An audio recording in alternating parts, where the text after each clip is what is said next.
Our story begins with Chao Chung, the owner of a zoo that is currently on the brink of total collapse. However, a single video unexpectedly made the place go viral because it featured two birds that seemed remarkably intelligent. One was a cockatiel named Ingwu, who not only had a foul mouth, but actually took delivery orders online. The other was a duck leader who, with one command, sent hundreds of ducks into the sky like a dark, sun-blocking cloud. The sight was truly overwhelming, and it earned Chao Chung titles like the God-tier director. To be honest, he deserved them. After his parents' sudden passing, he was forced to inherit this dilapidated zoo along with a mountain of problems. He was left with tens of millions in debt, and while his relatives turned their backs on him, his employees all vanished. Only a kind woman and her daughter chose to stay. Just as he prepared to sell the zoo, a voice echoed in his head. A system had detected that its host had transmigrated into a cultivation world as the holy son of the Jade Beast sect. It informed him that he had inherited a fallen sect and must now restore the Jade Beast sect to its former glory. He was told to expand the sect, teach disciples, and breed spiritual beasts to ensure the legacy continued.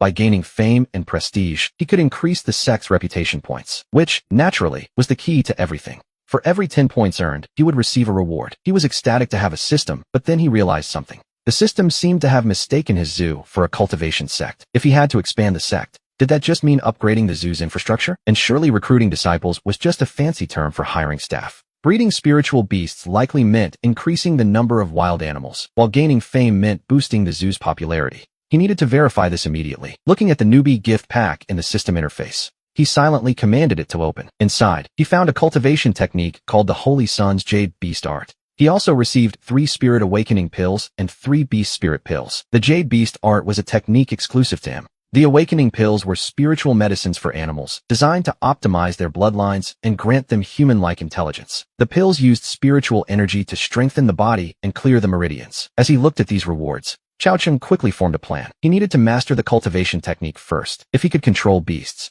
he could perform incredible feats with the animals. Another live stream would surely boost the sect's reputation points. Yes, of course. The system's technique was learned instantly. In critical moments, it even allowed him to temporarily command non-contracted beasts or borrow the strength of his contracted ones. And so, he began searching for a suitable beast in his dilapidated zoo. While he was hesitating, a cockatiel nearby began squawking insults at him, repeatedly calling him a fool. Annoyed by the bird's attitude, he decided to make it his first contracted beast. If it dared to curse him, then it would have to work off its sins by performing. He then fed it the Awakening and Spirit pills. A moment later, the cockatiel's body size suddenly doubled right before our eyes, its tail feathers growing long and thick. The bird then spoke through a divine sense, claiming it hadn't meant to insult him earlier. It explained that those were the only words it knew. To be honest, it was a rather convenient excuse. The bird even bowed its wings respectfully. Amused by its quick wit, Chao Chung decided to name it Wensi. Wensi thanked him, but then complained of an itchy head, wondering if it was finally growing a brain. It felt the spiritual energy and the flow of the wind. It could control them now. The cockatiel began circling, about a meter above the ground, and suddenly, the fallen leaves were swept up into several small whirlwinds. A miniature tornado formed instantly, and Wensi accelerated like a cannonball into the sky. It shot up dozens of meters, soaring and diving with unnatural agility. It was a sight to behold. While watching in shock, Chao Chung realized his own body was changing too. He could also feel the flow of the wind. Every movement felt as though he could catch the breath of the air itself. The Jade Beast Art had shared the parrot's wind abilities with him. He felt faster than he ever had before. The wind-controlling cockatiel dived down and landed gracefully on his shoulder. He told the bird that his master was in trouble and needed its help. 2 hours later, we see Chao Chung spending his last 5,000 yuan on an action camera and a wireless streaming device. He told the bird to wear the gear and prepare for its performance. Meanwhile, in a villa resort outside the city's 4th Ring Road, a middle-aged woman realized her child had forgotten both their medicine and keys for school. She was stuck at work and couldn't leave. Her only choice was a flash delivery service, but after several minutes, no one had accepted the order. In her desperation, she opened an app,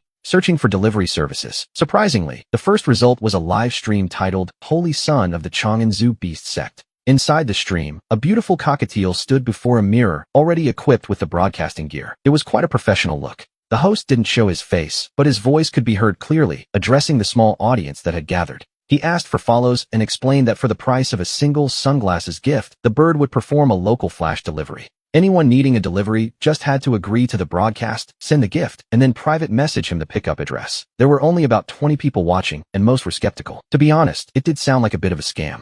They wondered if the host was just trying to steal money. After all, who would actually trust a bird with their belongings? Just then, a user named Wealthy Blossom sent the gift. It was the worried mother. Chao Chung thanked her and asked for the address. Too anxious to use private messages, she typed the address directly into the chat, begging him to deliver the keys immediately. The destination was the Xingfu community on Linghua Road. She was in a terrible hurry, and we can certainly understand why. The chat erupted in excitement. Someone joked that they were watching closely, and if he scammed her, they would report him immediately. At that moment, the camera view shifted as the bird flew out of the management office hall. The adventure was officially beginning. After a quick spin, the camera tilted sharply toward the sky. Within seconds, the perspective shifted back to the front. They were already hundreds of meters in the air, with half the city visible below. The cockatiel accelerated toward its destination. The scenery below blurred into a series of streaks. It was moving so fast that the viewers could hardly believe their eyes. The chat was in disbelief, wondering if the bird could actually find the destination. One viewer even calculated the distance on a map app. From the Chang'an Zoo to the starting point was 11 kilometers. Some complained about the blurry video, urging the host to upgrade his gear.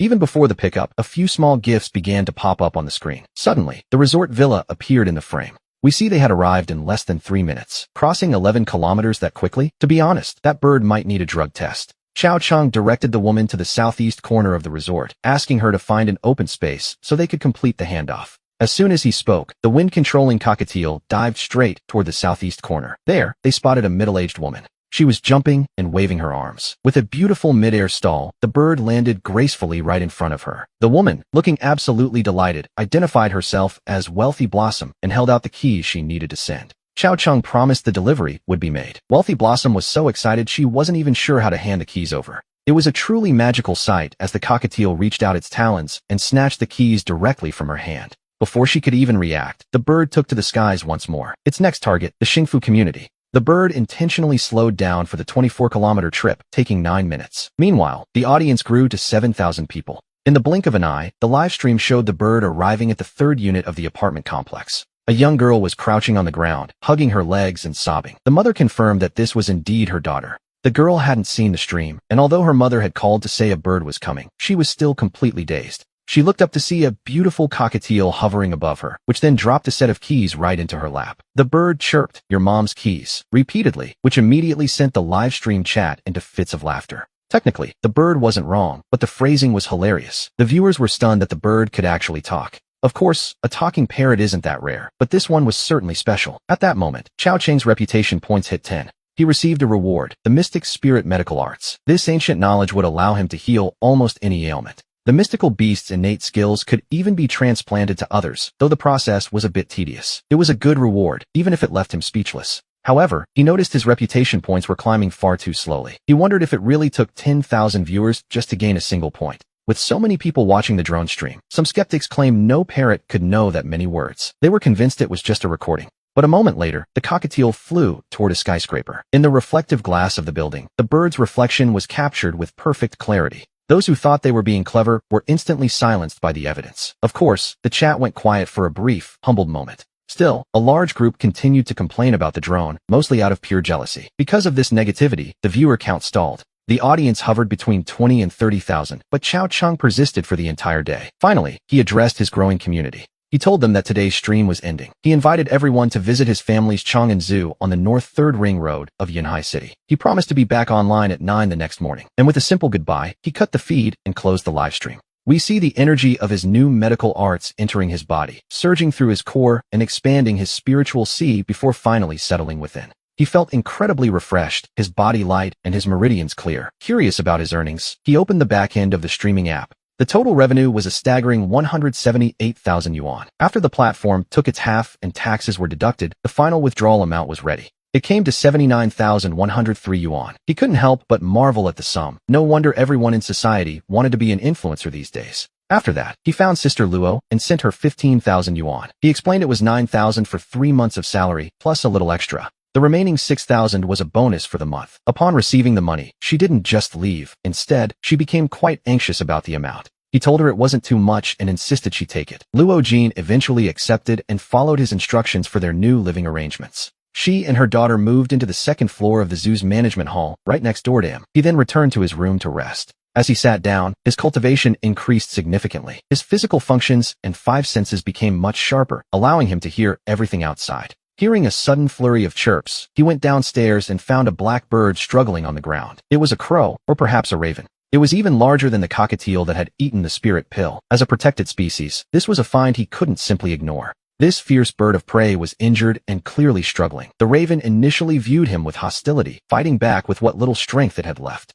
But as it felt the aura of the holy beast technique radiating from him, it suddenly grew calm. We see him carefully examining the creature's condition. A small piece of its wing was shattered, and its abdomen had been sliced by something sharp. Had it arrived a day earlier, he truly couldn't have saved it. He told the bird it was lucky, and after using his mystical medical arts to heal the raven, he activated the holy beast technique once more. And just like that, the raven became his second contracted spirit beast. The next morning, vehicles began arriving at the zoo one after another. Most were local influencers looking to leech off the trending topic for views. Among them was a fraud-busting influencer with 1 million followers known as Brother Ya, who held his selfie stick high while broadcasting live. He shouted toward the zoo, demanding to know where everyone was. Before long, Luo Jin came running out to see what the commotion was about. Seeing such a massive crowd, she was understandably confused. Brother Ya simply raised his documents and announced they were there to expose a fraud. He demanded she call out the ancestral beast tamer who used a drone to trick people during yesterday's livestream. Luo Jin's expression immediately soured. She could tell instinctively that this man was looking for trouble. Meanwhile, Brother Ye told his viewers he was there to protect a fan's rights.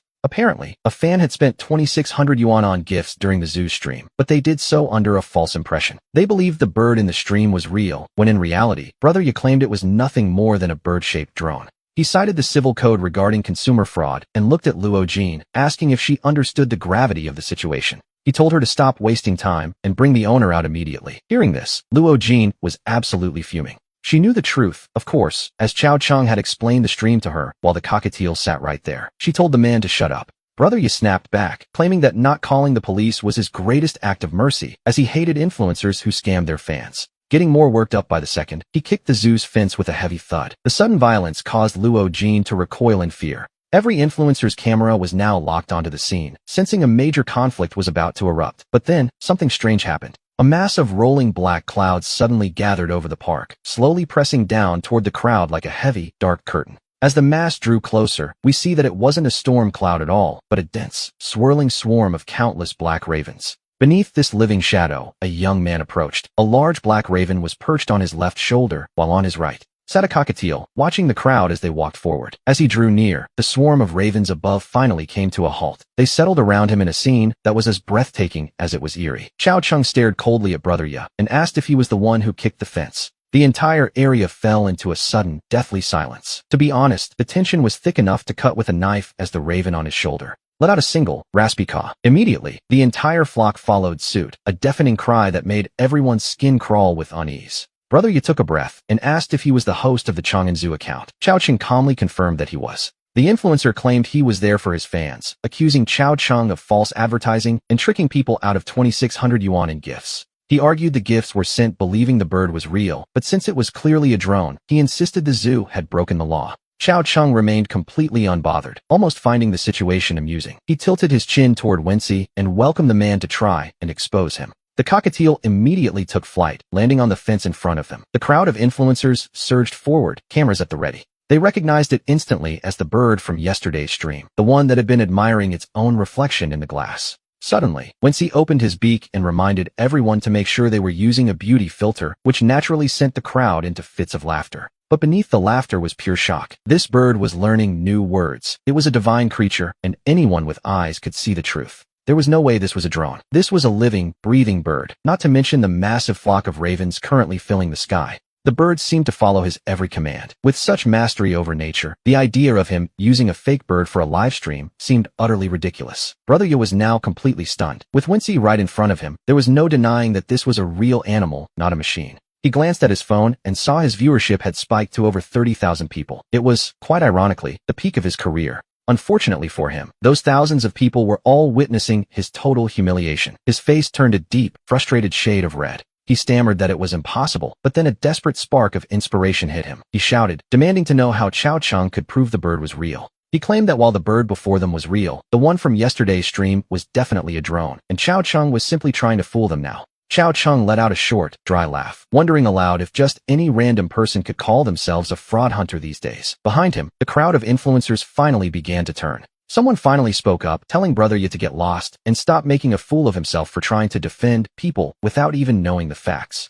They mocked his poor attempt at an expose, and as more people joined in to kick him while he was down, Brother Ye found himself utterly speechless. He immediately prepared to slink away in shame, but Chao Cheng stopped him, noting that he couldn't just walk away after kicking the fence and intimidating his staff. He demanded an apology. Suddenly, the entire flock of ravens let out a synchronized, eerie cry and took to the air all at once. They descended like a heavy black cloud pressing down on the crowd, forcing everyone to instinctively crouch down in fear. The ravens all landed directly on Brother Ya's car. The message was quite clear. If he didn't apologize, he wasn't going anywhere. The scene left everyone shaken once again, and every camera lens was now focused on this disciplined, almost military-like flock of birds. At that moment, the comment sections of every livestream were flooded with the same sentiment. Wait, is this guy actually for real? To the viewers, Chao Cheng was a real man of principle. Brother Ya had come looking for a fight, and Chao Cheng had played along perfectly. Now that the fraud hunter had failed, he couldn't just turn tail and run. Even Brother Ya's own stream began to fill with praise for the zoo owner.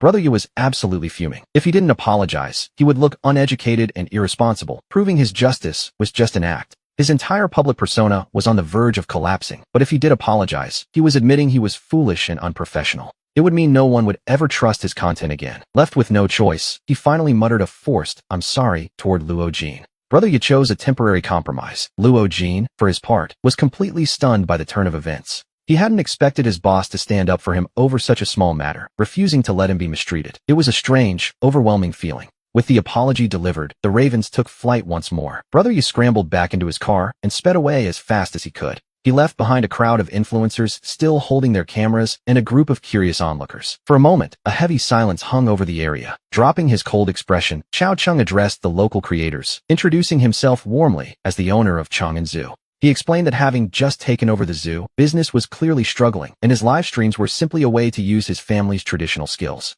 While they would cooperate with any unreasonable fraud hunters, he noted that they would much rather welcome friendly exchanges with open arms. With a smile, Chao Cheng gestured to the crowd, inviting the influencers to point their cameras toward the cockatiel once again. He promised a single, uncut shot to prove his innocence once and for all, inviting everyone to enter the park and see for themselves. As he opened the gates, the influencers thanked him, delighted at the chance to enter the zoo without even having to buy a ticket. They praised his impressive animal taming skills, certain the zoo would thrive soon. Meanwhile, under the watchful eyes of the cameras, Chao Cheng equipped the cockatiel with the streaming gear and began the broadcast, following the exact same routine as the day before. The entire process was meticulously recorded by the crowd, from the initial confrontation with Brother Ye to Chao Cheng's dramatic entrance. The sight of the ravens surrounding the car, the forced apology, and the uncut tour of the park sent the story straight to the trending lists. For the first time, the number of viewers in his own livestream room surged past 50,000 people, a massive milestone for the zoo. By the time he started the afternoon broadcast, his popularity had skyrocketed, quickly reaching over 100,000 viewers. Not long after the stream began, a system notification suddenly popped up. His sex reputation had reached 30 points, unlocking a reward. He received 2 sensory bells, a mystical tool that allowed him to temporarily borrow the sight and hearing of his contracted beasts. He realized with a start that since both his beasts were birds, this was essentially a first-person VR flight mode for the entire world. He continued streaming until 5 in the evening, and just as he finished, a young man rushed into the management office looking quite excited. Chao Cheng asked if he needed help, but before he could finish, the stranger performed a formal, somewhat old-fashioned martial arts salute. The man introduced himself as Song Xingjie, claiming he wanted to collaborate with Chao Cheng on a matter of great importance. He then pulled an official badge from his pocket, revealing he was from the Yunhai City Law Enforcement Bureau to investigate a major case. Chao Cheng immediately straightened up, declaring that assisting the law was the duty of every citizen, and invited the officer to take a seat. And so, the conversation stretched on until the clock finally struck 11 that night. We shift our focus to the command center of the Yunhai City Law Enforcement Bureau, where Director Song Taizhan was personally overseeing a high-stakes operation. His team was tracking 3 suspects involved in a major human trafficking case, but after following them to a remote village, the situation took a difficult turn. The suspects had abandoned the main roads, traveling on foot along narrow paths before scaling a mountain and splitting up in 3 entirely different directions. Song Taizhan and Captain Luo, who shared a grim look. It seemed this criminal group was far more cautious than they had initially anticipated. To be honest, it was no wonder they had evaded capture for so long, as monitoring them on these treacherous mountain trails was proving nearly impossible. Indeed, when the nearby officers attempted to maintain pursuit, they quickly realized they had already lost all trace of the suspects' movements. Song Taizhan immediately ordered everyone to cease the pursuit, knowing that pushing his team further into the wilderness would be a reckless gamble. If they continued, his officers would likely be exposed, leading not only to a failed mission but potentially to unnecessary casualties as well. At that moment, Luo who received a text message, and as he read it, his eyes lit up with sudden, unexpected hope. He leaned in and whispered to the director that the message was from Xingjia, causing Song Taizhan to frown in immediate frustration. He felt this was hardly the time for Luo who to be humoring his son's usual antics, but then he asked what the boy wanted. Luo who explained that, somehow, Xingjia had managed to keep up with the suspects and was currently tracking them. The young man was asking for access to their encrypted channel, claiming he could provide a live visual feed of the suspect's location. Recovering from his shock, Song Taizhan ordered his team to grant access immediately, desperate to understand exactly what his son was up to. Luo who quickly sent the credentials to Song Xingjia, and moments later, several live video feeds flickered onto the command center's massive main screen. The perspective was strange, a high-angle view that seemed to be perched precariously on a tree branch, though the image was somewhat grainy. They were clearly using a low-light night vision camera, but fortunately, the distance was close enough to see the suspects below with perfect clarity. On the screen, we see one of the suspects crouching low in the thick brush, unaware that he was being watched from above. As the man stood up and began to run toward a specific direction, the camera followed him instantly, gliding through the air with bold, effortless precision. The camera flew right alongside the suspect, occasionally emitting a strange, harsh cawing sound, the unmistakable cry of a raven. Immediately after, 2 more video feeds popped up on the screen, revealing the locations of the other 2 suspects as well. Both feeds showed the same low-altitude following perspective, and everyone in the hall clenched their fists in excitement, even Song Taizhan. Deep down, his heart was racing with disbelief. He wondered how this was even possible as the suspects stopped to check their phones. They were clearly reading coded messages from the Hongi gang, which meant they hadn't realized they were being followed at all. But how was it being done from such a close distance? And not just for one, but for all 3 suspects simultaneously. At this range, even a silent drone would be visible as a large, dark shadow if the suspects simply looked up. It seemed impossible, and we can only imagine the officers' confusion as they wondered what exactly was doing the tracking. Judging by the cawing and the sound of flapping wings, it had to be ravens equipped with low-light monitoring cameras. The cameras must have been strapped to the birds, an idea that was, to be perfectly honest, completely unbelievable. While the team was shocked, they were also thrilled that someone had trained birds to track targets through the mountains at night. As they processed this, everyone instinctively turned their gaze toward Song Taizhan, wondering how such a feat was possible. They wondered when the director had prepared such a secret cavalry, but in truth, Song Taizhan was the most shocked person in the room. He remembered the phone call from his son, Song Xingjia, just before the meeting began, where the boy insisted he could help. He hadn't believed him then, but now his supposedly good-for-nothing son had become his only hope for success. About an hour later, we see the suspects arrive at a factory building where the windows and cracks were all covered with black cloth. As the 3 men approached the entrance, someone opened the door from the inside, revealing a brightly lit interior. They had finally found it, the suspect's hidden base, and the atmosphere in the command hall reached a fever pitch. The 3 ravens remained in action. One circled high above to observe the terrain, while the other 2 landed on the roof. The 2 birds carefully pecked holes in the black cloth, using their own bodies to block the openings and prevent light from leaking out. They aimed their cameras directly into the factory, providing 2 simultaneous views of the interior for the officers to see. We see the interior of the factory clearly now. It's brightly lit, with quite a few people sitting around eating and drinking. It almost feels like a company team-building event, but the sight of the primary suspect, Hongi, at the table changes everything. The officers in the command hall are instantly electrified. They had expected a brutal battle, especially since they were going in blind. They never imagined these 2 ravens would provide a live broadcast, which, let's be honest, makes this feel like an open book exam. Just then, an operator suddenly shouts a warning to Song Taizhan. There's a hidden lookout, and things are about to go wrong. That single shout sends everyone's heart into their throats as they turn to the screen, watching the perspective of the raven outside. On the roof of a small shack about 300 meters from the factory, a man stands up holding a tablet-like device. He is urgently pulling out his phone to make a call, and Song Taizhan and the others watch in absolute horror. But right at that moment, the raven carrying the monitor suddenly dives down, charging straight toward the lookout. It moves with incredible speed, slamming into the lookout's hand, and we hear the man let out a sharp cry of pain. The raven has already taken flight again, its camera panning back to him, showing that the lookout's phone has been knocked away. The phone falls to the ground below, and without stopping to wonder why a raven just attacked him, the man jumps off the roof. He begins sprinting toward the factory, screaming at the top of his lungs that the police are coming, or at least, he tries to.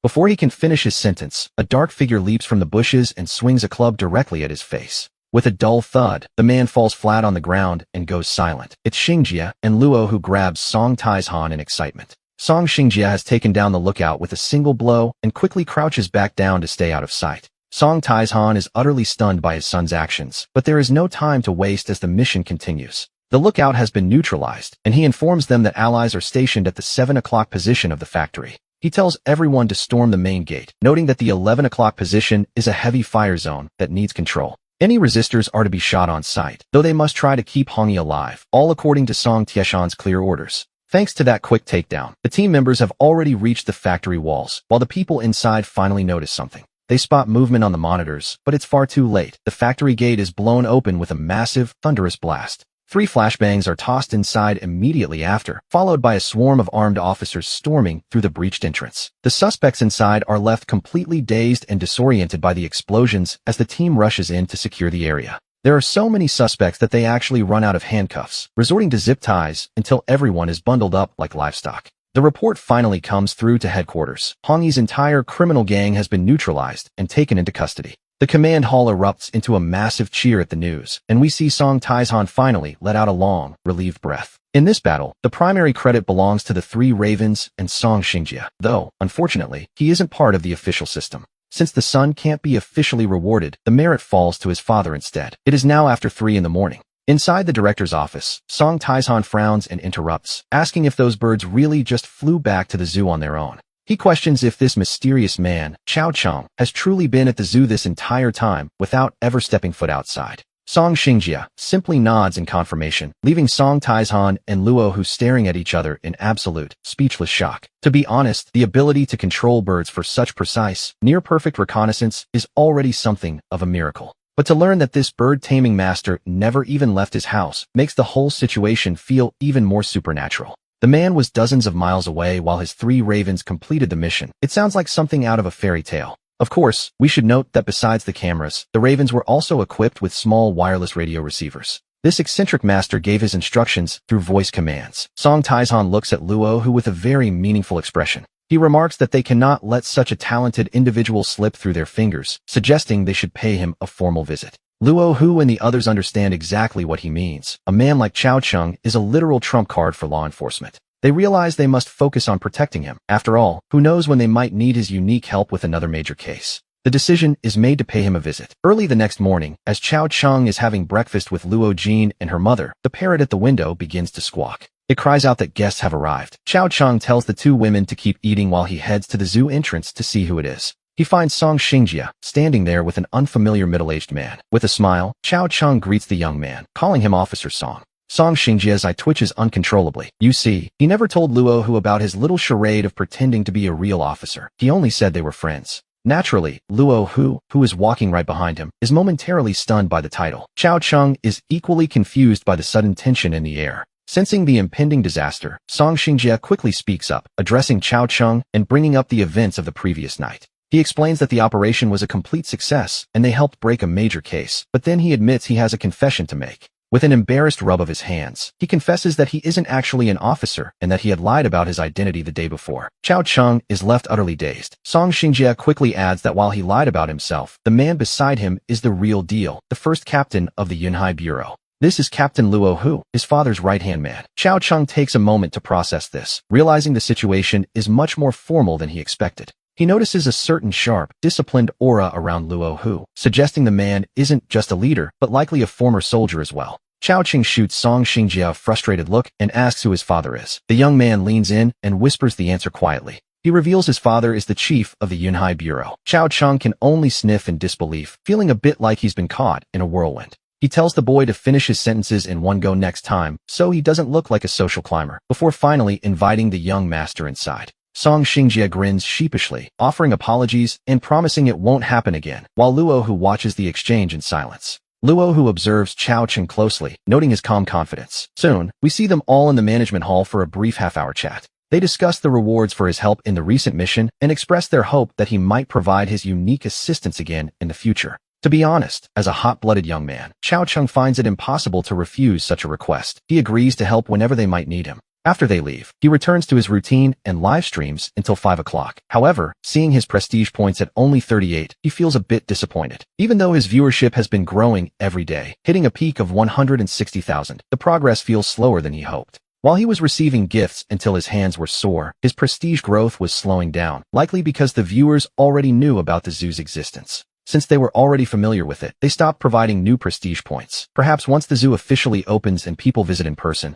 their fresh experiences will provide more prestige. However, the primary condition is still to make enough money first. Otherwise, how can he even open? After putting away his phone, Chao Chung looks outside at nearly 200 crows perched densely in the trees, a sight that would unsettle anyone else. Haichin stands like a loyal sentinel outside the window, and all those crows outside have clearly accepted Haichin as their undisputed king. When Haichin brought the flock back yesterday morning, Chao Chung took his last remaining Spirit Awakening and Beast Spirit pills and mixed them into their water. While they won't reach the high intelligence of Haichin or Wensi, the mixture was enough to spark their intellect and ensure they follow Haichin's lead. At the same time, it made these crows quite addicted to the sensation. To be honest, they wouldn't leave now even if he tried to drive them away. They crave that spiritual energy far too much. Suddenly, Chao Chung slaps his own forehead as a realization strikes him like a bolt of lightning. He realizes he can attract his livestream viewers to the zoo specifically to see the crows. It was a simple plan, but potentially brilliant. The viral videos of him commanding the crows have been spreading rapidly, and the hype surrounding these birds has finally reached a boiling point.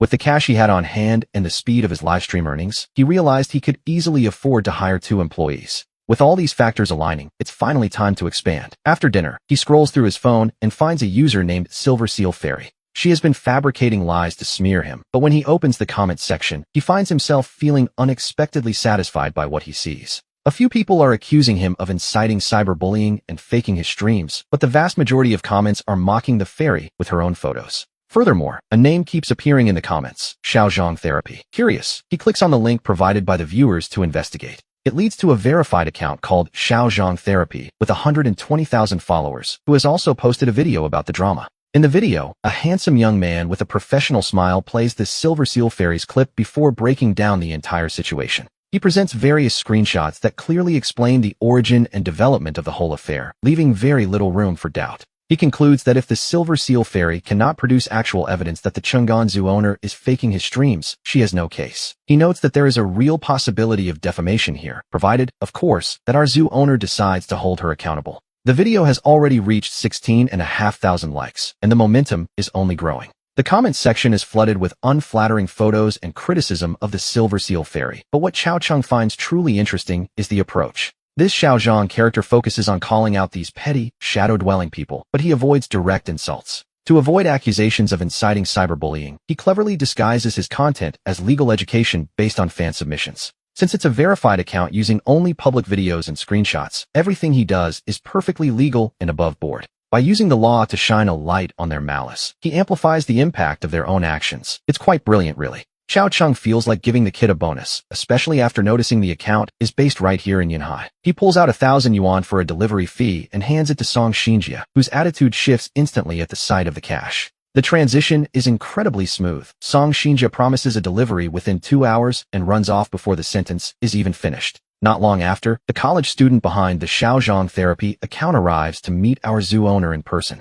The young man introduces himself as Zhang Wei, confirming he received the private message, and Chao Chung greets him with a warm smile. He welcomes him into the management hall to talk, where Zhang Wei immediately begins expressing his genuine disbelief. He admits he has never seen anyone train birds to such a degree, calling the feat absolutely incredible. He mentions that the bird training tutorial sold on Station A is a bit pricey, otherwise he would have bought it. This makes Chao Chung freeze. Confused, Chao Chung asks about the tutorial, and Zhang Wei explains it's being sold on his Station A account for nearly 2,000 yuan. Something feels very wrong. Chao Chung knows he hasn't had time to register accounts on any platform other than Yinfu yet. He quickly downloads the Station A app and searches for his own name, and to his surprise, he actually finds a match. An account claiming to be the Chang'an Zoo Presale Prince already has 620,000 followers. It's even a verified, famous creator account. In just 4 days, it has posted over 50 videos, all taken from his own live streams. The videos are all clips from his streams, and in the shop window, there's an online course for an ancestral bird training method selling for nearly 2,000 yuan.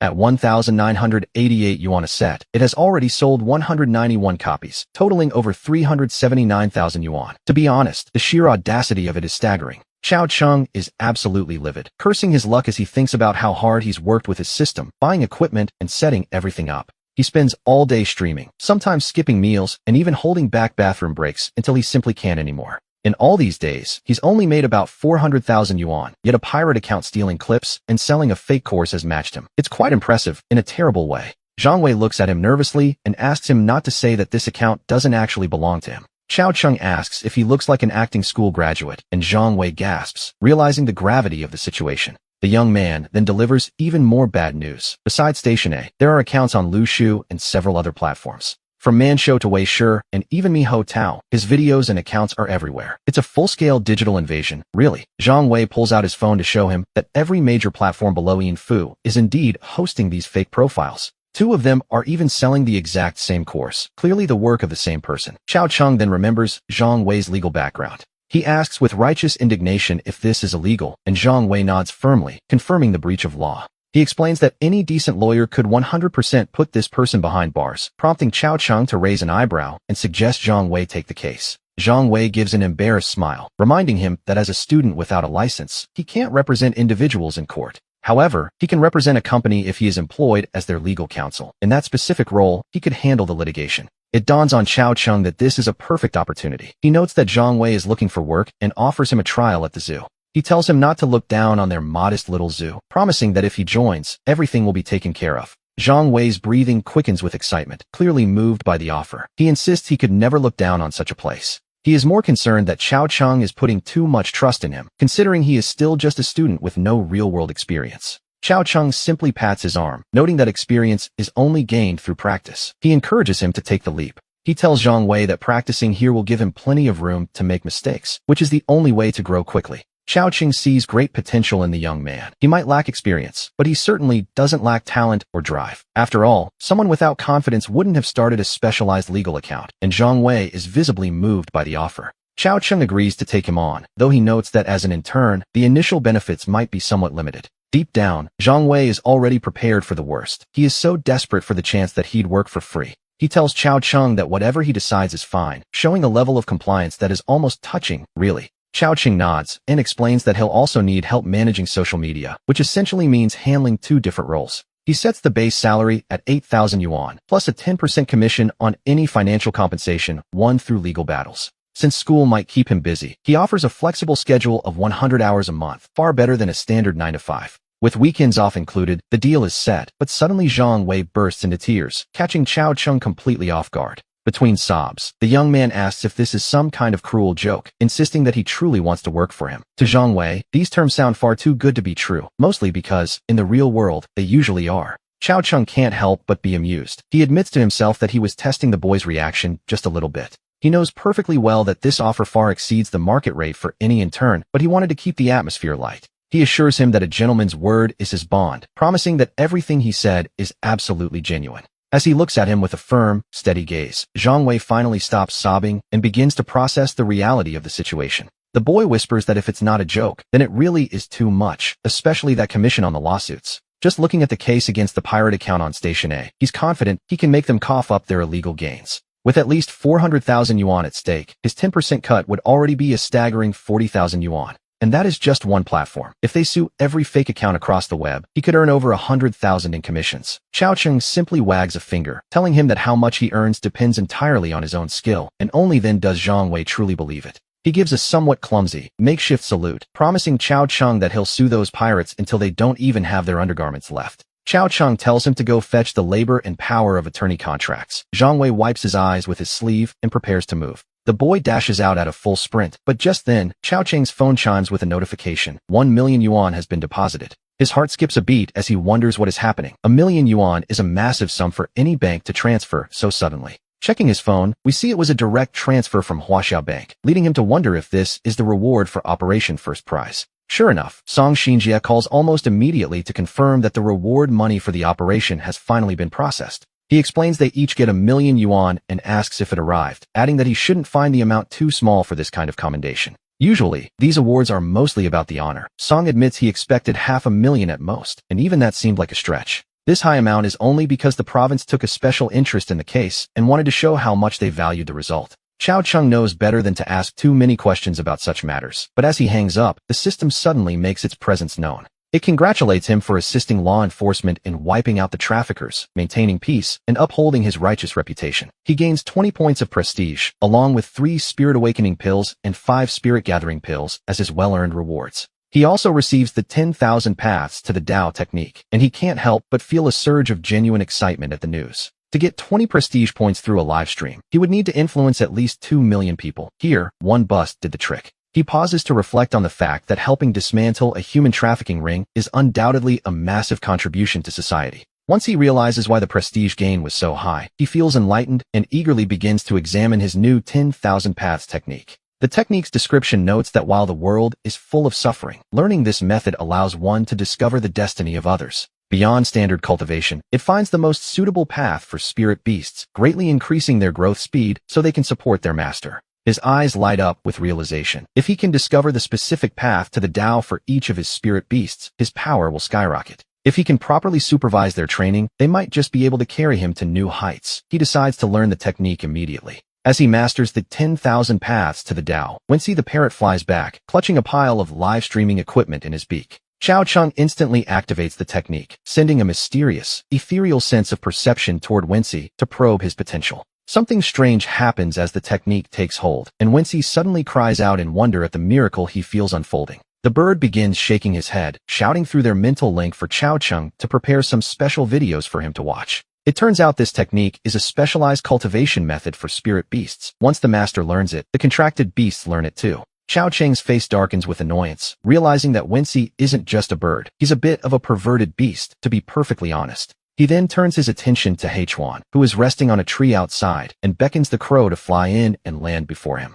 In that moment, Hirakawa felt a sudden surge of intuition, and his deepest, most hidden desires were instantly laid bare. Xiao Cheng is delighted to find that Huan's path to the Tao involves increasing his ability to lead and unify subordinates. The more followers he has, the stronger his abilities and their loyalty become, which in turn accelerates Huan's own cultivation speed. Essentially, he wants to be a ruler, which suits Xiao Cheng just fine, as it provides a clear way for the crow to grow stronger. He tells Huan that starting tomorrow, in addition to his training, he must lead his flock in a specific routine starting at 8 a.m. Every 2 hours, they are to circle the skies above the zoo for 10 minutes, spending the rest of their time interacting with visitors. After 8 in the evening, the crow is free to do as he pleases, and Huan quickly accepts these new royal orders. Our protagonist's intention here is quite simple. He wants to create an air of mystery as he plans to open the park today. Aside from the crows, the zoo doesn't have much to see yet, so he needs them to put on a show of truly magical behavior. He wants to make people feel curious and intrigued, as if there is some deep secret hidden within the zoo's walls. Imagine looking toward the northern sky from the city's main roads and seeing a massive, swirling cloud of black crows circling like a ring. Such a strange sight occurring every 2 hours is bound to draw attention, and with that thought, he sends Huan on his way. At that moment, Luo Jing happens to come downstairs, and Xiao Cheng tells her that since the park opens today, she should keep an eye on the ticket booth. Luo Jing is stunned. In her mind, if a zoo wants to reopen, it needs to at least bring in some actual animals first. Even if there aren't any first-class protected species, you should at least have some second-class ones. Right now, the zoo is just snakes, insects, and rodents. Who would buy a ticket just to see crows? Xiao Cheng knows her concerns, of course, and simply points to the massive flock of crows in the trees outside. Luo Jing finally nods, asking if they should use the old tickets for 10 yuan each. Xiao Cheng shakes his head, as he's already had new ones made. The prices are printed on the new tickets, and they are 100 yuan each. Yes, you heard that correctly, 100 yuan. Luo Jing is absolutely speechless. Even the largest zoo in the city only charges 100 yuan for a ticket, and they have far more than birds. She worries they'll be cursed into a viral sensation for charging that much just for crows, but Xiao Cheng claps his hands, saying that's even better. Negative publicity is still publicity, after all. While they are talking, Zhang Wei comes rushing in like a gust of wind, clutching a contract in his hand. Zhang Wei stops before Xiao Cheng, panting for breath, only to realize Luo Jing is standing there as well. To be honest, he's a bit caught off guard. He is instantly struck by Luo Jing's beauty and, without thinking, blurs out a greeting to his sister-in-law. Naturally, this causes quite a stir. Luo Jing's face turns bright red, and Xiao Cheng doesn't know whether to laugh or cry as he explains she is actually a veteran employee named Luo Jing. Zhang Wei quickly tries to fix his mistake with a formal greeting, and Xiao Cheng introduces him in return as the zoo's new legal counsel. He'll be handling all the company's legal matters from now on, and Luo Jing offers a polite smile, glad to finally see a new face around the office. After that, Xiao Cheng sends Luo Jing to the ticket booth to prepare, while he sits down with Zhang Wei to finalize his employment contract. The moment the contract is signed, the deal is official. Our protagonist now has his very own legal expert on the payroll. He tells Zhang Wei to focus on the upcoming lawsuits and ignore the daily zoo operations. By 10 a.m., Song Xinjia has returned with 4 large boxes of tickets. The tickets are stacked high in the booth, and Xiao Cheng immediately starts a live stream to announce the big news to the world. Within 10 minutes, the viewer count exceeds 100,000, and he officially declares that the Chang'an Zoo is open for business once again. He admits there are no rare beasts yet, only a massive flock of crows, and he turns the camera toward the sky to show them exactly what he means. As the camera captures the massive flock of crows circling above the zoo, the livestream chat erupts in excitement, until Chao Ching announces the 100 yuan ticket price. The chat is instantly filled with complaints, though many local viewers remain surprisingly enthusiastic, shouting that they are heading to the zoo right now. Before long, the area outside Chang'an Zoo is overflowing with cars. A quick estimate suggests at least 200 or 300 people have already arrived. We see crows perched everywhere, on signs, railings, and even the steps, as tourists scramble for the chance to interact and take photos with them. Some birds even land on the visitors' shoulders to pose for pictures, causing the crowd to erupt in waves of delighted cheers and excitement. Meanwhile, a young woman approaches a large tree near the management office hall, where the glass doors remain locked from the inside. Inside, a man has a phone mounted on a tripod and is currently live streaming. She recognizes him as the owner she saw in the videos earlier. The woman steps forward, intending to knock on the door and call him out, but just as she reaches the steps, something stops her. A massive crow suddenly sweeps past her face, causing the woman, Tong Anya, to let out a startled cry and stumble back 2 steps. The crow lands on a windowsill just a few feet away, tilting its head as it stares intently at Anya. It's a bit unsettling, to say the least. Anya feels a shiver run down her spine. She could have sworn she saw a flicker of a warning in the bird's dark eyes. It felt as though the bird would attack if she dared to touch that door again. After a moment of shock, Anya decides to keep her distance. She retreats several paces and pulls out her phone to record, first focusing the lens on the crow, H1, perched on the windowsill. She then turns the camera toward the trees before walking quickly through the park to film the other crows at close range. As she films, she explains that she is Tong Anya, a research intern currently visiting a small zoo in Yunhai City. She notes that the crows here are exhibiting unprecedented behavioral anomalies, gathering in massive numbers and interacting peacefully with the tourists. While it seems these crows are being trained by the zoo owner, Anya observes that they allow for incredibly close inspection. She mentions the videos online, but points out that their physical characteristics are entirely consistent with wild birds, which is quite a mystery. They certainly don't look like captive-bred or traditionally trained animals. Once the recording ends, she intends to send it to her department head, Professor Huang. However, being just an intern, she doesn't actually have the professor's direct contact information, so she has to find another way. She sends the footage directly to a research assistant's phone, asking her senior colleague, Song Qing, to please bring this matter to the attention of Professor Huang. When the assistant, Song Qing, opens the video and takes a look, his eyes immediately light up with a sharp, professional interest. Song Qing's first instinct is to call Professor Huang right away, but then he remembers that the professor is currently in a meeting. A sudden thought flashes through his mind as he considers the scale of this phenomenon. A massive gathering of crows in such a free state is incredibly rare. The research value here is immense, potentially representing a brand new project that could secure substantial funding for whoever leads it. It's the kind of discovery that almost guarantees major results, and reporting it would likely lead to the formation of a dedicated special task force. He realizes that since Professor Huang is already famous and he himself isn't exactly a favorite, reporting it now might just leave him as a mere messenger. However, if he takes the initiative while the professor is busy in his meeting, he might be able to secure a much more prominent role for himself. By forming a small advance team to claim the discovery first, he ensures that even when the official task force is created, he will have a seat at the table. At this thought, he can't help but feel a surge of excitement, though he still needs to play his cards carefully, to be honest. He decides to place a call to Professor Huang anyway, knowing full well the professor is in a meeting and won't pick up. This way, if the professor asks later, he has a perfect excuse. He tried to call immediately, but the professor was simply too busy. He'll claim he feared the situation might change and rushed in with a team to investigate. Sure enough, the call rings twice and is promptly disconnected. An excited smile plays on Song Qing's lips as he realizes it's time to begin, and we soon find him arriving at the zoo. Song Qing looks up at the crows flying overhead and taps an intern on the shoulder, pointing toward the birds heading for the mountains. He notes that they are likely heading there to forage, as these crows interact with tourists but curiously refuse to eat any of their food. It's quite strange, really. He wonders why they are even here if the rumors suggest they are all trained by the zoo owner. Lost in thought, Song Qing mutters to himself that they need to catch a couple of them to see what's actually going on. He wants to fit them with GPS trackers and biological recorders to see what they do in the mountains, so he orders the intern to get the net gun. The intern nods and quickly begins rummaging through a crate to pull out the bird-catching gun for the task ahead.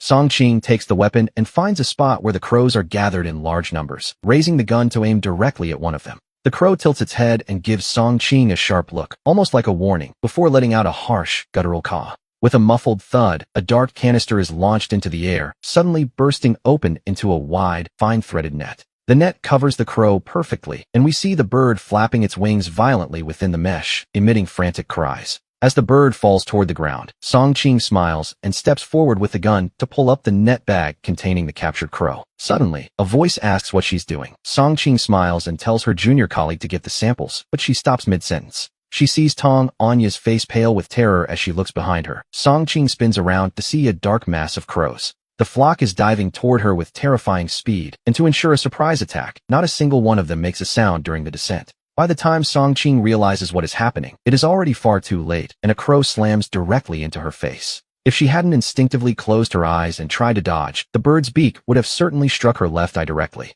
Immediately after, countless beaks and sharp claws begin impacting her face and body as the crows swarm her in a frenzied attack. The scene is truly horrifying as Song-Ching screams under the assault, leaving Tong Anya completely paralyzed with shock. The other interns quickly strip off their jackets, waving them frantically and shouting to try and drive the murder of crows away. However, the crows seem locked onto Song-Ching with singular focus, ignoring the interns' efforts entirely as they continue their relentless attack. Once the initial wave of fear and panic passes, Song-Ching's anger begins to take over, and she screams at them to get lost. She swings the bird-catching gun violently. It is, after all, a heavy metal rod, and it serves as a formidable club in this moment. Several crows are struck and injured, forced out of the circle, and the surrounding birds momentarily scatter to give her some space. Fuming with rage, Song-Ching roars that she'll kill them all as she frantically reloads the net gun for another shot. She prepares to fire into the densest part of the flock, calculating that a single net could trap at least 6 or 7 birds at once. But just then, a figure rushes out from the management office like a gust of wind, reaching her before she can even raise the gun.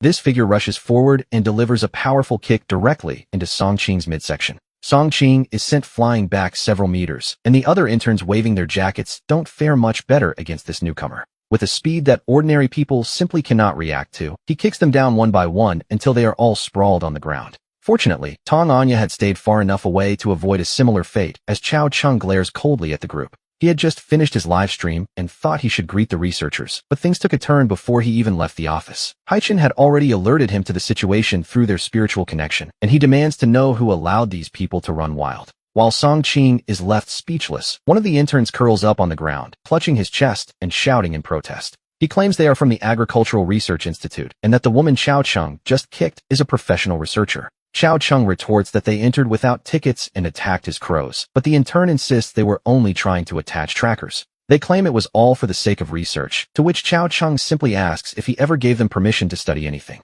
By now, Song-Ching has recovered her breath, and her initial shock has transformed into a state of absolute, blinding rage. She screams that she doesn't need his permission for academic work, insulting him and his crows with utter contempt. Before her roar can even fade, Chao Chung delivers another kick, this time directly to her face, leaving her in a state of helpless fury. She shrieks that he is in massive trouble and threatens to call the police immediately for the assault on scientific personnel. She vows to see him rot in prison and have his reputation destroyed as she frantically pulls out her phone to make the call. The other interns finally regain their footing and gather around Song-Ching, staring at Chao Chung with hostile, predatory eyes. Meanwhile, Tong Anya can only curse Song-Ching's stupidity in her head, wondering how she could be so blind to the situation. It is quite obvious that Chao Chung isn't intimidated by their titles at all, so Anya steps forward to try and explain. However, Chao Chung merely gives her a cold, dismissive glance before turning his back to check on the injured crows. One of the birds is indeed badly hurt, and he realizes he cannot treat it properly right under the noses of these people.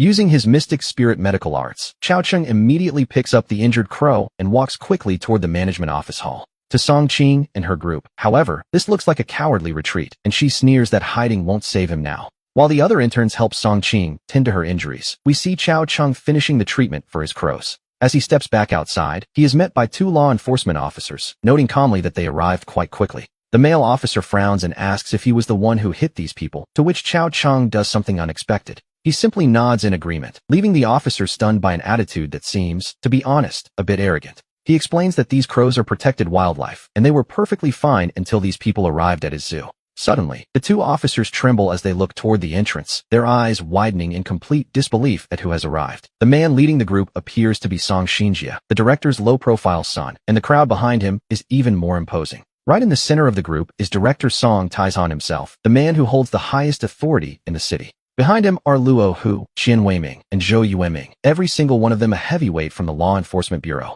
Forgetting everything else, the two local officers rush forward to stand at attention and deliver a sharp, synchronized salute. They shout a greeting to the director, though Song Taizhan looks rather confused as to why two junior officers are even here. He asks for their names, and they identify themselves as Chun Jiao and Wang He from the North China Road Station. As Song Taizhan looks past them, his brow furrows deeply when he notices the scene unfolding in the background. He sees Song Qing covered in blood and dust, demanding to know exactly what has been happening at this zoo. Song Qing and her interns are frozen in shock, wondering why the powerful director would personally visit such a place. He is a man who commands the city's entire security apparatus, someone they would normally never have the chance to meet. Just as the two officers prepare to explain, Song Xinjie notices the shiny silver handcuffs currently locking Chao Cheng's wrists. His eyes bulge with fury as he roars, demanding to know who on earth dared to put him in chains. As Song Taizhan and his group approach, they finally notice the handcuffs, and their faces instantly turn a grim, ashen shade of gray. Every gaze shifts toward the two junior officers, who turn pale as sheets. The female officer, in particular, feels her knees go weak. Her hand instinctively reaches for her empty belt, realizing the gravity of the situation in front of these high-ranking officials. The men present are all city-level heavyweights who can tell at a glance that her standard-issue gear is missing its most important restraint. Song Tieshan's eyebrows knit together in fury as he wonders what on earth is happening, having brought this delegation here personally today. He had even postponed his regular duties just to ensure this visit showed the proper level of respect and importance. The goal was to support Chao Cheng and build a relationship with this extraordinary man, but now, everything seems to be falling apart. These two officers have essentially sabotaged the meeting, and Song Taizhan asks in a chilling voice exactly why he was handcuffed. His aura is terrifyingly intense, leaving Chun Jiao and Wang He completely stunned until Luo, who commands Wang He to speak up. Wang He finally finds the courage to explain that they received a report of an intentional assault and rushed to the scene. He claims the researchers said they were studying the crows when the zoo owner suddenly attacked them without provocation. When asked why he did it, the officer explains that the owner claimed to see the researchers attacking the birds first.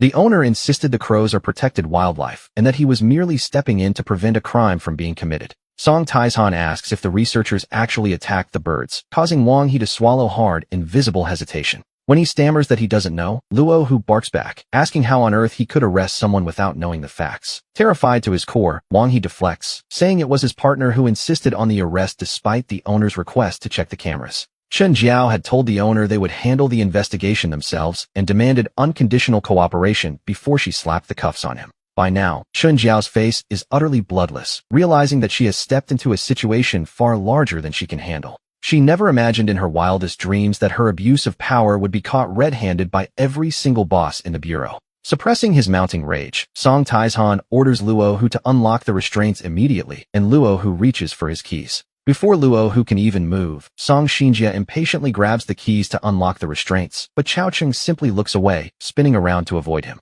He dances in circles, dodging Xinjie's every attempt, while the young officer whispers under his breath, pleading with him to stop making a scene. We see the two of them spinning in place like a comedy routine, leaving Song Taizhan and the others speechless at the young man's stubbornness. And yet, the director understands his frustration. Imagine helping the police solve a massive, high-stakes case, only to be treated like a criminal. Before he even receives his reward, his trained crows are attacked, and when he steps in to stop it, he's the one who ends up in chains. It is a profound humiliation, to say the least. To be honest, it's a miracle he hasn't lost his temper and started a fight already. Chao Cheng is clearly demanding an apology through his actions, and since Xinjie can't unlock the cuffs, he reaches into the owner's pocket instead. He pulls out the phone, uses facial recognition to unlock it, and skillfully opens the surveillance app to find the truth. Xinjie finds the footage immediately and hands it to Song Taizhan. As the officials watch the screen, their expressions turn to pure outrage. It was hard to believe, but these people were actually using bird guns to shoot at the crows, picking a fight with the entire flock. They had already managed to injure several of them, which was, quite frankly, outrageous, considering these crows were practically heroes.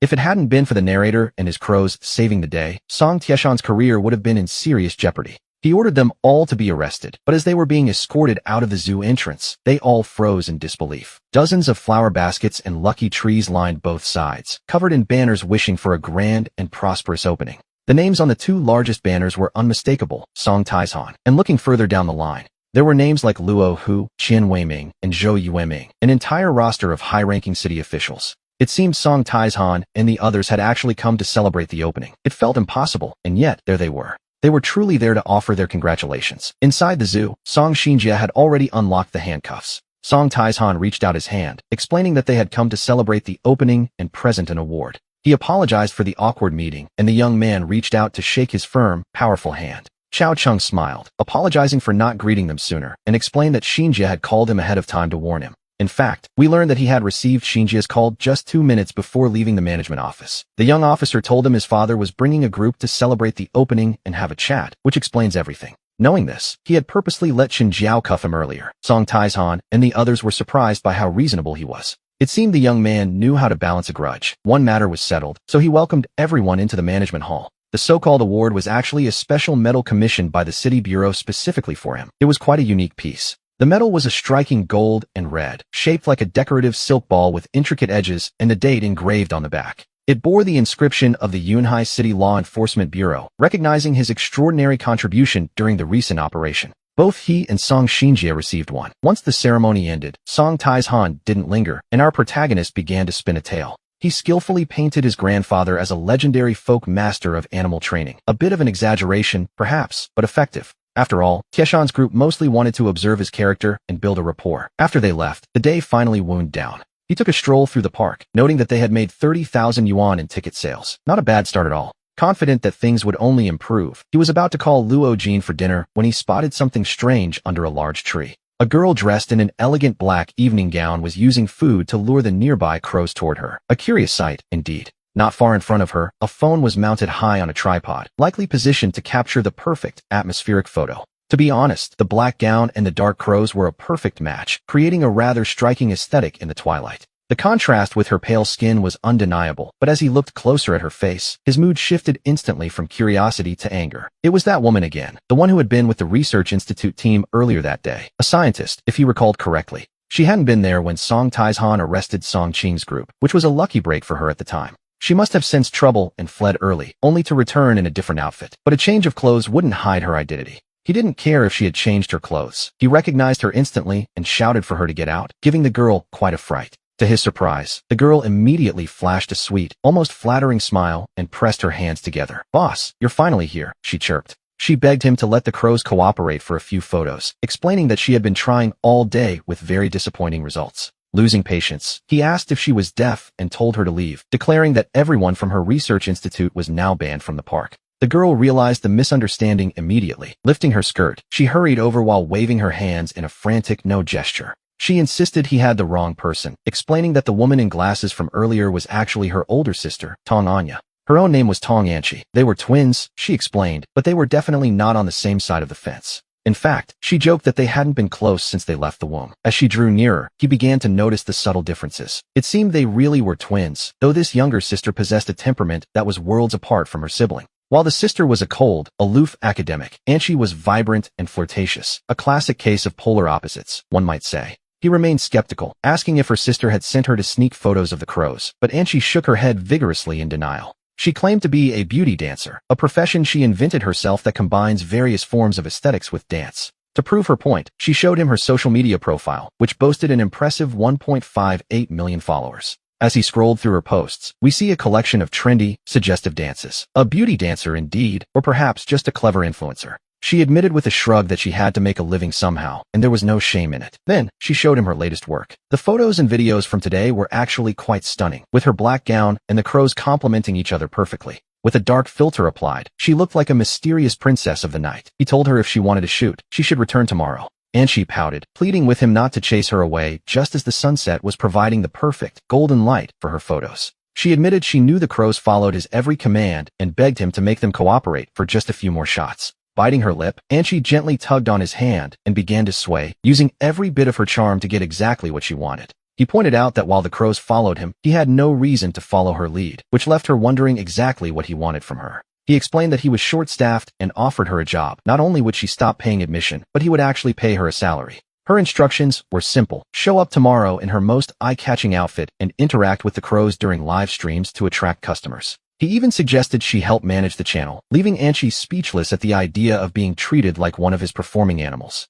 However, he sweetened the deal by promising that as an employee, all the crows would cooperate for her photos whenever she liked. He added that in the future, he would be training even more animals, creatures that were cute, colorful, and even fierce. As an employee benefit, she could photograph them all. Naturally, she agreed. A little later, as he returned to his quarters. Upstairs, He felt a surge of joy as a powerful wave of spiritual energy flooded his body, heightening his control over the elements around him. His physical functions reached a new level, the middle stage of chi refining. It was a marvelous sensation, to say the least. The next morning, we find ourselves at the North City Wildlife Rescue Station, where the atmosphere is thick with tension and urgency. A dying tiger was currently undergoing emergency treatment, but the experts from the Yunhai Wildlife Rescue Center were losing hope. The lead expert shook his head, noting the tiger had lost too much blood. If the animal died, the responsibility would fall squarely on them. Fearing the consequences of a failed rescue, the experts and the staff in charge were visibly anxious about the potential fallout. The owner of Green Forest Zoo pulled Director Zhang aside, whispering that he had a way to get this hot potato off their hands. Meanwhile, back at our park, he had just finished breakfast when Anqi and Zhang Wei arrived to report for duty. He had Zhang Wei draft a labor contract for Anqi, and just as the ink was drying on the signatures, the first tourists of the day began to trickle through the gates. There were noticeably fewer customers today. After all, few people would pay 100 yuan every single day just to see crows. He realized he needed to add more variety to the show, and with his new cultivation level, he could now contract a third spirit beast. As he pondered what kind of creature his third spirit beast should be, the quiet morning was suddenly shattered by a commotion at the gate. He focused his spiritual vision, using the eyes of the crows at the entrance to see dozens of vehicles pulling up outside the park. At the head of the convoy was a large transport vehicle marked with the logo of the Yunhai Wildlife Rescue Center. He hurried to the gate to meet Director Zhang, who was already in a heated discussion with Luo Jin, backed by a small army of people. A swarm of reporters followed close behind, cameras at the ready, as Chao asked the director exactly what was going on. Director Zhang Zhaoyang introduced himself, explaining that the city had rescued an injured South China tiger earlier that morning. He claimed they had stabilized the beast and now needed a quiet place for its recovery, a task the public apparently thought Chao was perfect for.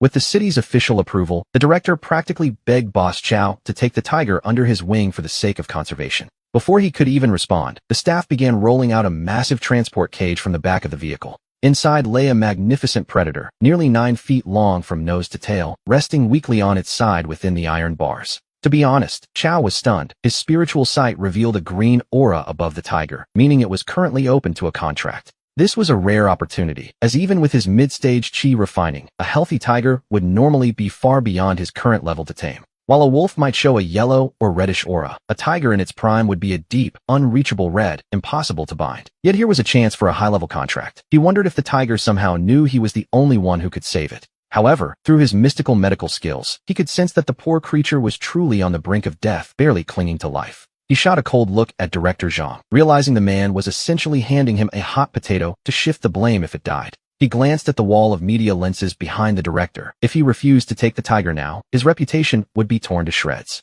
And if the tiger died under his care, he would become a public villain, which, naturally, was exactly what the director intended. He decided he would settle the score with Director Zhang later, but for now, he had a more pressing matter to attend to. He stepped quickly toward the cage, where he could faintly sense the tiger's profound despair and its fading will to live. Facing the fear of death, Chao told Director Zhang that while he could provide a quiet environment, he lacked a first-class wildlife breeding permit. He pointed out that keeping the tiger might be against the rules, but the director insisted that rules are flexible when lives are at stake. The director argued that since the Chang'an Zoo had experience with large mammals, it was the perfect place for the beast to recover. He promised that if the tiger recovered well, that first-class permit wouldn't be far off, a hollow promise that made Chao sneer inwardly. Chao noted that helping the city was his duty, but insisted that for a proper recovery, they couldn't have any more disturbances. He requested that the media friends stop right there, a condition that made Director Zhang's face light up with a massive, relieved grin. The director agreed instantly, eager to leave the scene and wash his hands of the situation as quickly as possible.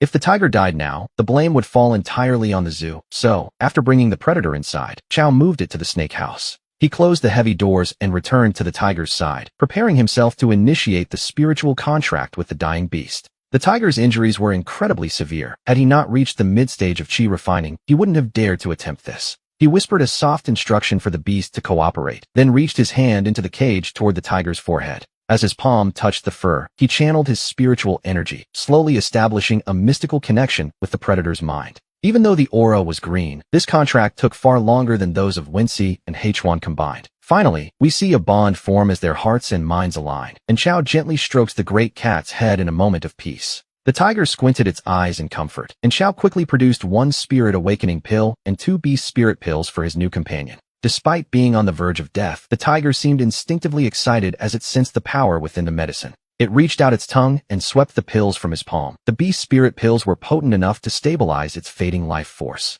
As the energy spread through the tiger's body, its life was secured, especially when combined with Chow's profound mystical medical skills. The external wounds began to heal, and as the tiger regained its spirit, a deep, steady voice suddenly echoed in Chow's sea of consciousness. The voice called him master, and when Chow asked if it felt better, the tiger replied that it felt much improved. Since you've managed to survive, from this day forward, your name shall be Pujuan, a name for a tiger. Naturally, it had to sound domineering and brave. The beast thanked its master for the name, though Chow was actually quite curious. He asked if the creature knew it was an extremely rare species. By now, Pujuan had managed to struggle to its feet. The tiger admitted it hadn't seen many of its own kind, but recalled seeing another tiger with the same bloodline while imprisoned. Chow asked where it had been held captive. According to human time, Pujuan explained it had been imprisoned for about a year. As for the location, the tiger didn't know. It only remembered there were dense jungles and a wide river nearby. The people there spoke differently than his master. It seemed they were using an entirely different language. Speaking a different language, Chow wondered if they were foreigners. To be honest, the mystery was only deepening.